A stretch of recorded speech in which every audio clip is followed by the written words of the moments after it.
মুজিবনগর দিবসে বঙ্গবন্ধুর প্রতিকৃতিতে প্রধানমন্ত্রীর শ্রদ্ধা। বিএনপি সহ সন্ত্রাসী শক্তিকে প্রতিহত করার প্রত্যয় ওবায়দুল কাদেরের। দেশে ত্রাসে রাজত্ব কায়েম করেছে আওয়ামী লীগ, অভিযোগ আমির খসরু। সরকারের বিরুদ্ধে আন্দোলন চলবে।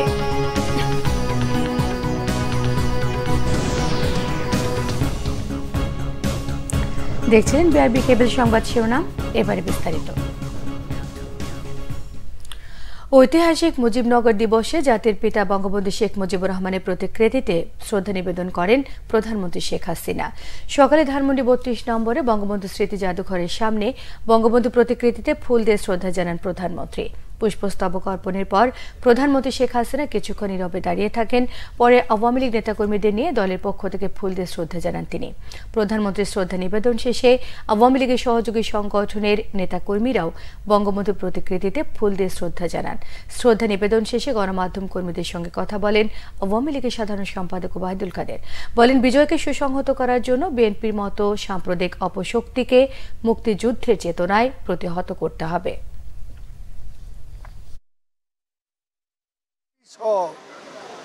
স্বাধীনতা বিরোধী সন্ত্রাসী শক্তি সকল অপশক্তিকে, যারা আমাদের বিজয়কে সংহত করার পথে প্রতিবন্ধক, এদের আমরা পরাজিত করব, পরাভূত করব, প্রতিহত করব এবং আমাদের লড়াইকে আমরা এগিয়ে নিয়ে যাব বিজয়ের স্বর্ণ তোরণ অভিমুখে। ইসরায়েলে ইরানের হামলার পরবর্তী মধ্যপ্রাচ্যের পরিস্থিতির উপর তীক্ষ্ণ নজর রাখতে সংশ্লিষ্টদের নির্দেশ দিয়েছেন প্রধানমন্ত্রী শেখ হাসিনা। সেই সঙ্গে জ্বালানি তেলের দাম সহ আমদানি নির্ভর পণ্যের ক্ষেত্রে বিরূপ পরিস্থিতি তৈরি হলে তা মোকাবেলায় রূপরেখা তৈরির পরামর্শ দিয়েছেন। বুধবার রাজধানী তেজগাঁওয়ে প্রধানমন্ত্রী শেখ হাসিনার সভাপতিত্বে মন্ত্রিসভার বৈঠকে নির্দেশনা দেওয়া হয়েছে। সকাল 10টায় বৈঠক শুরু হয়। বৈঠকের পর ব্রিফিংয়ে মন্ত্রিপরিষদ সচিব মোহাম্মদ মাহবুব হোসেন জানান, মহেশখালী সমন্বিত উন্নয়ন কর্তৃপক্ষ 2024 খসড়ার চূড়ান্ত অনুমোদন দিয়েছে মন্ত্রিসভা। দেশি বিদেশি বিনিয়োগ আকৃষ্ট করার ক্ষেত্রে প্রাতিষ্ঠানিকভাবে কাজের সুযোগ পাবে কর্তৃপক্ষ। এজন্য 55,968 একর জমি বরাদ্দ থাকবে। কর্তৃপক্ষের গভর্নিং বডির চেয়ারপারসন থাকবেন প্রধানমন্ত্রী শেখ হাসিনা। এছাড়াও বৈঠকে প্রধান নির্বাচন কমিশনার এবং অন্যান্য কমিশনার পারিতোষিক এবং বিশেষাধিকার আইনের চূড়ান্ত অনুমোদন দেওয়া হয়েছে। এর ফলে সুপ্রিম কোর্টের আপিল বিভাগের বিচারপতি সমমর্যাদার সুযোগ সুবিধা পাবেন প্রধান নির্বাচন কমিশনার এবং হাইকোর্টের বিচারপতি সুবিধা পাবে নির্বাচন কমিশনাররা। মিডল ইস্টে যে এখন বাস্তবতা তৈরি হচ্ছে সেটি দিকে নজর রাখার জন্য সংশ্লিষ্ট সকলকে, আমাদের মন্ত্রিসভার সকল সদস্য সংশ্লিষ্ট মন্ত্রণালয়কে বলেছেন তীক্ষ্ণ নজর রাখার জন্য এই ঘটনা প্রবাদিকে, এবং এতে সম্ভাব্য রিয়াকশন আমাদের কি হতে পারে আমাদের সংশ্লিষ্ট মন্ত্রণালয়কে এখন থেকে প্রস্তুতি নিতে বলেছেন। বিএনপি স্থায়ী কমিটির সদস্য আমির খসরু মাহমুদ চৌধুরী বলেছেন, উপজেলা নির্বাচনের নামে দেশের মানুষকে আরেকবার ধাপ্পাবাজির দিকে নিয়ে যাওয়া হচ্ছে। নিজেদের প্রতীক নিয়ে নির্বাচনের সাহসও নেই আওয়ামী লীগের। বিরোধী নেতারা বলেন, গণতান্ত্রিক প্রতিষ্ঠান ধ্বংস করে অকার্যকর রাষ্ট্রের দিকে বাংলাদেশকে নিয়ে যাওয়া হচ্ছে। রিপোর্ট করছেন সিকান্দার ইমান। জাতীয় সমাজতান্ত্রিক দল জেএসডির আলোচনা সভা হয় জাতীয় প্রেস ক্লাবে। এতে বিরোধী নেতারা অভিযোগ করেন, দেশের মানুষের জীবনের নিরাপত্তা নেই। ভয়ের পরিবেশ তৈরি করে ক্ষমতা ধরে রাখতে চায় আওয়ামী লীগ। তারা বলেন, গণতান্ত্রিক সব প্রতিষ্ঠান ধ্বংস করে আফ্রিকার অকার্যকর রাষ্ট্রের দিকে বাংলাদেশকে নিয়ে যাওয়া হচ্ছে। ওবায়দুল কাদের যখন বলেন ভারতের কারণেই আমরা সরকার গঠন করতে পারছি, তার অর্থটা কি? দেশের মানুষ বা তাদের ভোটাধিকার না, মানুষের সমর্থন না, ভারতের একটা নির্লজ্জ ধারাবাহিক এককাট্টা সমর্থনের বিনিময়ে গোটা দেশ এবং জনগণের বিরুদ্ধে ভারত একটা অবস্থান নিয়েছে। হাজার হাজার কোটি টাকা বিদেশে পাচার করে, তাদের নামে কোনো মামলা হয় না। একজন বিরাট পুলিশ কর্মকর্তা এতই বড় রিসোর্ট বানান, সবাই নাকি তাক লেগে যায়, বাবা কীরকম করলো। তার বউ তার কন্যার এত টাকা যে গুণে শেষ করা যাচ্ছে না। তাদের নামে কোনো মামলা নেই, তাদেরকে গ্রেপ্তার করতে পারে না, তাদের কোনো জিজ্ঞাসাবাদ নেই। কিন্তু ইউনূস সাহেব প্রত্যেক মাঝে মাঝে গিয়ে কোর্টে আদালতে হাজির হয়ে বেল চাইছেন। বিএনপি নেতাদের অভিযোগ 7 জানুয়ারির নির্বাচনের পর নৌকা মার্কা নিয়ে জনগণের কাছে যাওয়ার সাহস না থাকায় এখন দলীয় প্রতীক ছাড়া নির্বাচনের চেষ্টা করছে আওয়ামী লীগ। তারা বলেন, দেশের জনগণ এরই মধ্যে নৌকাকে বয়কট করেছে। ওরা দেখছে বাংলাদেশের জনগণ নৌকা যেখানে আছে তারা সেখানে নাই, তারা বয়কট করেছে। তারা নৌকাকে ডুবিয়ে দিয়ে এখন জনগণকে বিভ্রান্তি করাতে চাচ্ছে। এখন তার নৌকা নাই, আপনারা আসতে পারেন, আমরা তো নৌকা বাদ দিয়ে দিয়েছি, এখন আপনারা আসতে পারেন। আরেকটি নির্বাচন করতে যাচ্ছে, ভাওতাবাজির নির্বাচন। আরে নৌকা তো বাদ গেল বুঝলাম, আর ভোট চুরির প্রকল্প তো সম্পূর্ণভাবে রয়ে গেছে। ভোট চুরির প্রকল্প বহাল তবিয়তে আছে। বিরোধী নেতারা বলেন, ক্ষমতাসীনদের বিরুদ্ধে লড়াই জোরদার করে তাদের রুখে দিতে হবে। সিকান্দার রেমান, বাংলা ভিশন, ঢাকা। উপজেলা নির্বাচনের 3য় ধাপের তফসিল ঘোষণা করেছে নির্বাচন কমিশন। আগামী 29 মে এই ধাপে 112 উপজেলায় ভোট অনুষ্ঠিত হবে।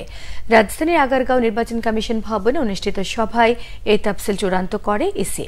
পরে কমিশন সচিব মোহাম্মদ জাহাঙ্গীর আলম তফসিল ঘোষণা করেন। তফসিল অনুযায়ী মনোনয়নপত্র জমা দেয় শেষ সময় 2 মে, যাচাই বাছাই হবে 5 মে। রিটার্নিং কর্মকর্তার সিদ্ধান্তের বিরুদ্ধে আপিল 6 থেকে 8 মে। আপিল নিষ্পত্তি 9 থেকে 11 মে। প্রার্থিতা প্রত্যাহারের শেষ তারিখ 12 মে। প্রতীক বরাদ্দ 13 এবং ভোট গ্রহণ 29 মে। সকাল 8টা থেকে বিকেল 4টা পর্যন্ত ভোট হবে। 3য় ধাপের 112 উপজেলার মধ্যে ইভিএমে ভোট নেওয়া হবে 21টি উপজেলায়। এর আগে ঘোষিত তফসিল অনুযায়ী প্রথম ধাপে 150 উপজেলায় ভোট হবে 8 মে, আর 21 মে দ্বিতীয় ধাপে 161 উপজেলায় ভোট গ্রহণ অনুষ্ঠিত হবে। উপজেলাতে ইভিএম মেশিনের মাধ্যমে ভোট গ্রহণ অনুষ্ঠিত হবে। বাকিগুলোতে আপনার স্বচ্ছ ব্যালট বাক্স এবং ব্যালট পেপারের মাধ্যমে ভোট গ্রহণ অনুষ্ঠিত হবে।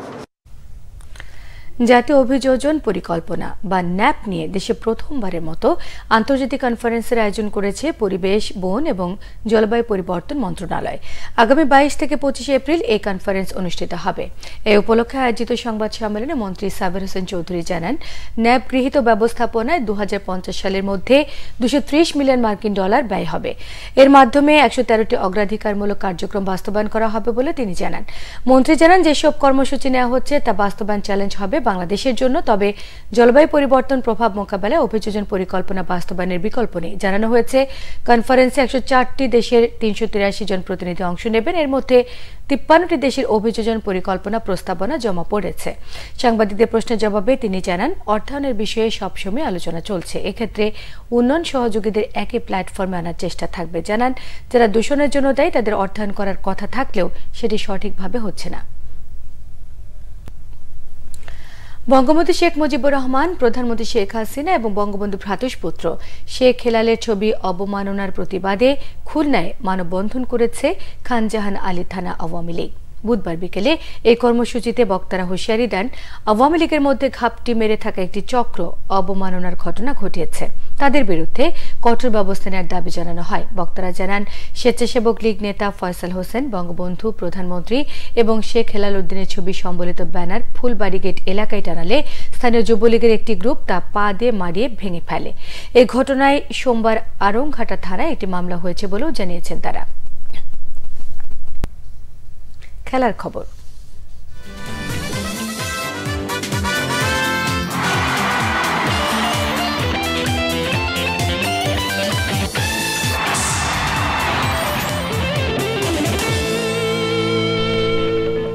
হকি। প্রিমিয়ার লিগ হকির অঘোষিত ফাইনালের আগে বড় দুঃসংবাদ মোহামেডানের। কার্ড সমস্যায় খেলতে পারবে না দলের গুরুত্বপূর্ণ খেলোয়াড় এবং অধিনায়ক রাসেল মাহমুদ জিমি। আগামী শুক্রবার লিগের শেষ ম্যাচেই হবে শিরোপার ফয়সালা। সুপার লিগের বিগ ম্যাচে লড়বে লিগ লিডার মোহামেডান এবং আবাহনী, কিন্তু গুরুত্বপূর্ণ ম্যাচের আগে বড় দুঃসংবাদে উৎকণ্ঠায় মোহামেডান শিবির। হকি লিগের বায়োলজি অনুযায়ী কোনো খেলোয়াড় 3টি হলুদ কার্ড পেলে পরবর্তী ম্যাচ বহিষ্কার থাকবে। মোহামেডানের অধিনায়ক জিমি লিগের প্রথম পর্বে পুলিশ, সুপার লিগে মেরিনার্স এবং উষার বিপক্ষে হলুদ কার্ড দেখেন। তাই আবাহনীর বিপক্ষে খেলতে পারছেন না তিনি। 14 ম্যাচে 35 পয়েন্টে লিগ টেবিলের শীর্ষে মোহামেডান। সমান ম্যাচে আবাহনীর পয়েন্ট 34। দুই জয়েন্টের হাই ভোল্টেজ ম্যাচে মোহামেডান জিতলেই 38 পয়েন্ট নিয়ে নিশ্চিত হবে লিগ শিরোপা। আবাহনী জিতলে 37 পয়েন্ট নিয়ে একক অথবা মেরিনার্সের সঙ্গে যুগ্ম চ্যাম্পিয়নের সুযোগ থাকছে দলটির। 14 খেলায় 34 পয়েন্ট নিয়ে থাকা মেরিনার্সের পরের প্রতিপক্ষ অপেক্ষাকৃত দুর্বল পুলিশ।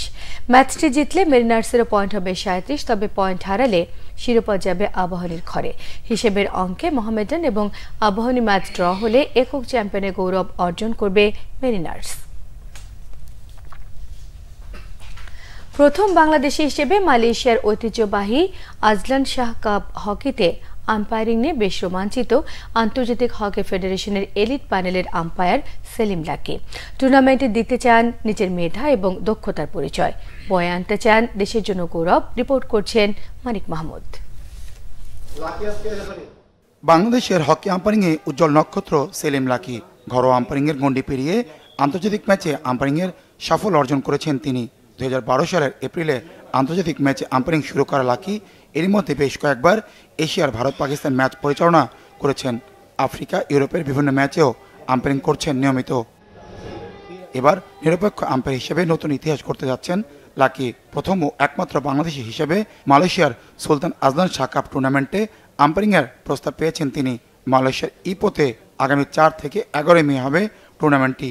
সুযোগটা স্বপ্নের মতো লাকির কাছে। টিভিতে নিউজিল্যান্ড, কানাডা সহ বড় বড় যে দলগুলোর খেলা দেখতেন, সেই দলগুলোর ম্যাচই পরিচালনা করবেন মাঠে থেকে।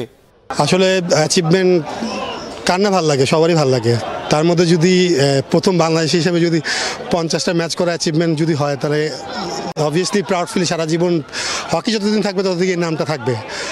এবং আজলান শাহ হকি পৃথিবীর অন্যতম সেরা টুর্নামেন্টের মধ্যে এক টুর্নামেন্ট, যে টুর্নামেন্টে নিরপেক্ষ আম্পায়ার হওয়া মানে অনেক গর্বের বিষয়। আমি এখন এলিট প্যানেল, সেন্ট্রাল প্যানেল, যেটাকে এখন আমাদের 4টা ভাগে ভাগ হয়েছে।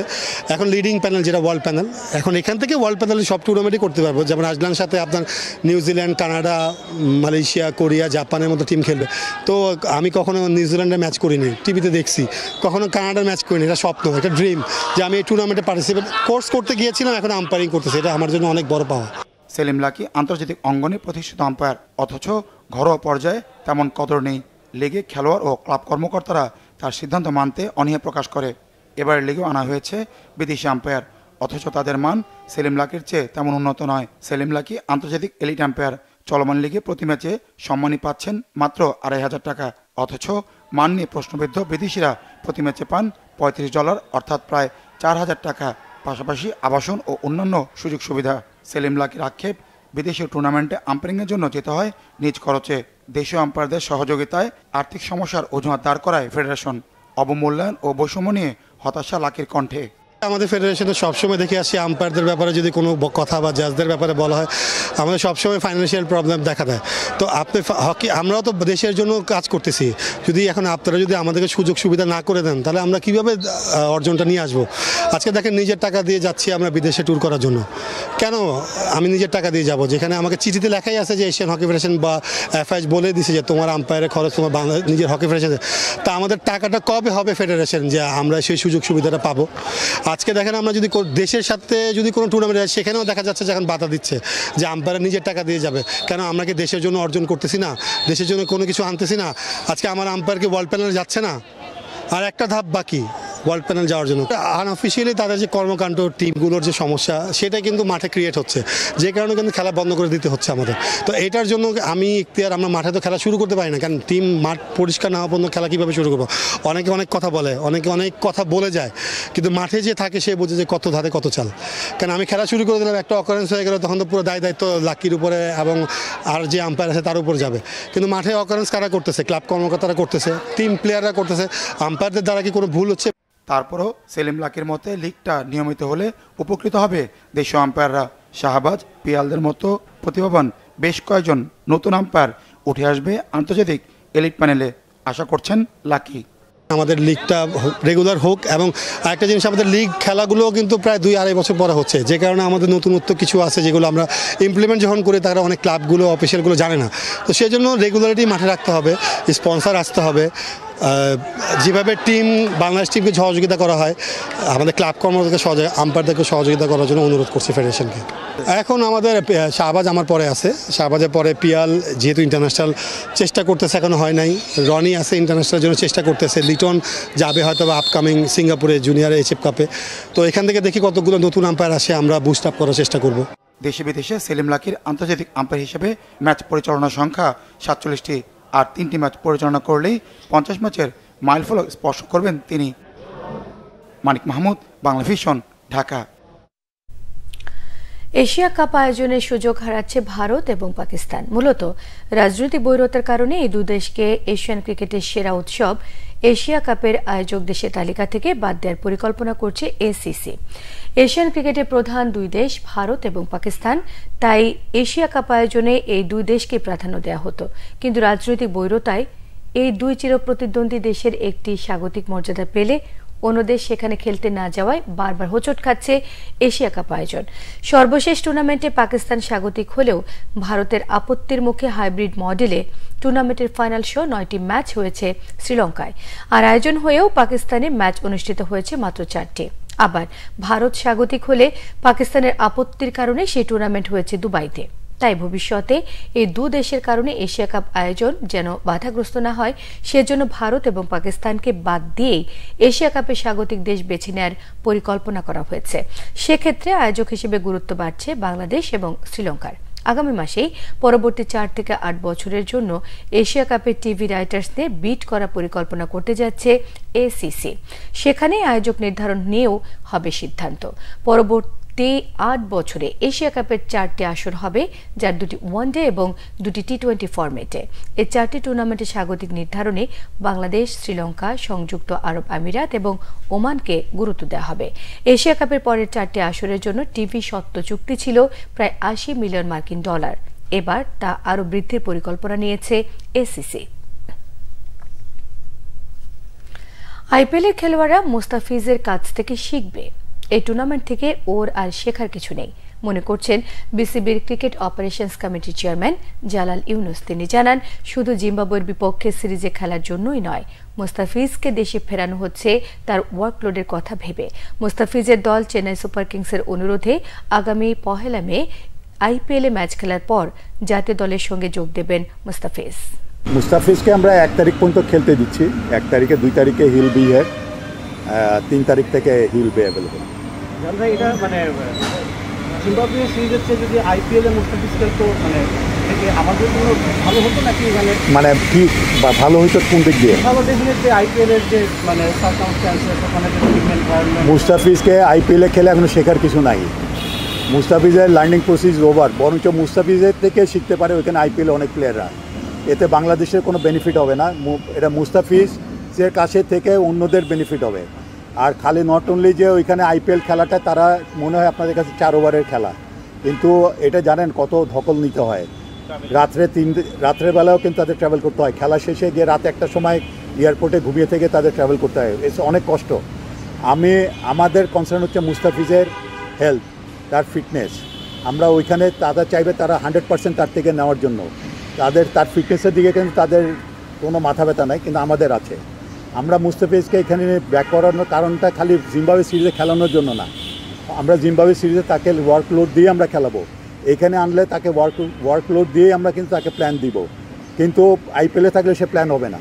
তো সুতরাং মুস্তাফিজের লার্নিং প্রসেস ওভার। ওইখানে মুস্তাফিজকে শেখানোর হয় না, আর কোনো দরকার নেই। সে 7-8 বছর ধরে এখানে ক্রিকেট খেলে, ওই আইপিএল টুর্নামেন্ট খেলছে। সো বেনিফিটেড তারা হবে, আমরা হব না। কিন্তু আমরা বুঝতে পারছি, আপনারাও কিন্তু বুঝতে পারছেন, মুস্তাফিজকে প্রয়োজন। কিন্তু আমাদের ন্যাশনাল ইন্টারেস্ট তো প্রথমে আপনারা জানেন 2021 সালে কিন্তু এই 2জন প্লেয়ার কিন্তু এখানে আইপিএল খেলে কিন্তু ওয়ার্ল্ড কাপে জয়েন করেছিল, এবং আমাদের ওইখানে এক্সস্টেড ছিল।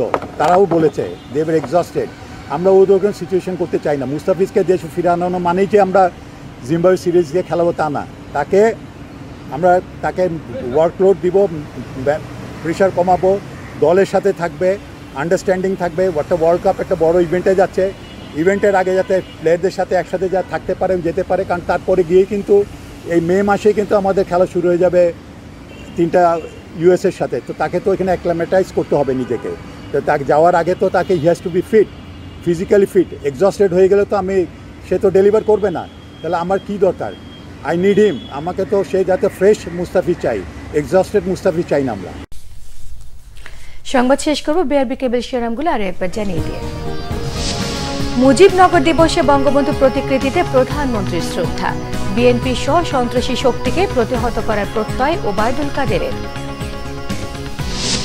দেশে ত্রাসের রাজত্ব কায়েম করেছে আওয়ামী লীগ, অভিযোগ আমির খসরু মাহমুদ চৌধুরীর, সরকারের বিরুদ্ধে আন্দোলন চলবে।